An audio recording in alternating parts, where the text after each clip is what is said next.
When was the last time you began a larger project and mysteriously ran out of steam when it came to finishing it? You're in good company, but that doesn't mean you're off the hook. Let's have ourselves a pocket sized pep talk, and I'll tell you why that happens and what to do about it. A Pocket Sized Pep Talk, the podcast that can help energize your business and your life with a quick, inspiring message. Now, here's your host, Rob Jollis. I guess my fascination with models started when I was very young. My dad used to love to work on model tanks of all things, and he was darn good at it. He would spend hours working on those models, meticulously putting together every piece, then every decal, and then finishing the job with his own camouflage paint combinations. He would put his finished products in my room, and I admired them so much, I decided to try it. Together we went to the hobby store, and after much discussion, I decided my first model would be a car. I eagerly opened the box and was greeted by sheets of connected plastic pieces, followed by a sheet of decals. The instructions were a little intimidating, but I couldn't wait to get started. The beginning was a lot of fun.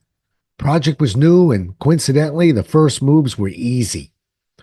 Between the excitement of starting and the large initial pieces was snapping together, I immediately dubbed myself an expert model builder. Within 20 minutes, my car began to surprisingly look like the car on the box I had propped up next to my workstation. But then the project slowed down.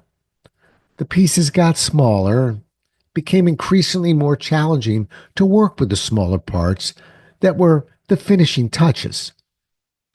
The project became less fun, and in order to finish it, it took a discipline I hadn't yet acquired. My momentum was gone, and I lost interest. The pieces laid scattered on the rug, waiting for me to return and finish up the project.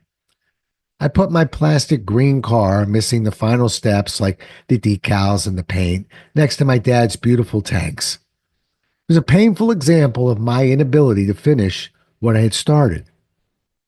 But does this story sound familiar to you? Many tasks that are challenging follow a similar pattern. There's always the initial first steps that are easy, fun, exciting, and fill us with hope. But it's the final little pieces that truly challenge us and take us to the next level. Those little pieces are the finishing touches and the ones that transform our projects from good to great.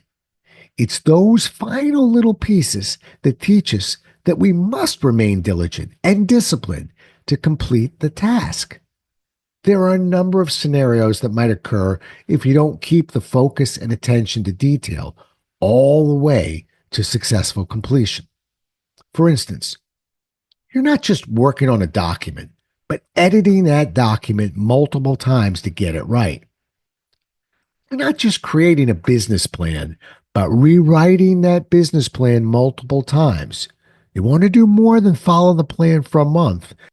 You're not just coming up with an idea to transform you or your business, but meticulously executing the idea into a well thought out plan of action. No one enters into a challenging scenario with the plan to quit. The big pieces bring us hope, but it's those little pieces that are commonly underestimated. As the proverb goes, forewarned is forearmed. By reminding yourself that you don't want to lose steam on the smaller, less obvious tasks of a larger project, you can be better prepared if it happens. It is a common, often unconscious behavior, so your mindfulness is key. That means understanding that the small pieces, the ones that take so much more time to complete, may very well define who you are. Prepare for them. Plan for the time and effort that's required to address them properly and finish them, because it's those small pieces that count the most. Thanks so much for listening. If you enjoyed today's show, please rate and recommend it on iTunes, Outcast, or wherever you get your podcasts. You can also get more information on this show and Rob at jollis.com.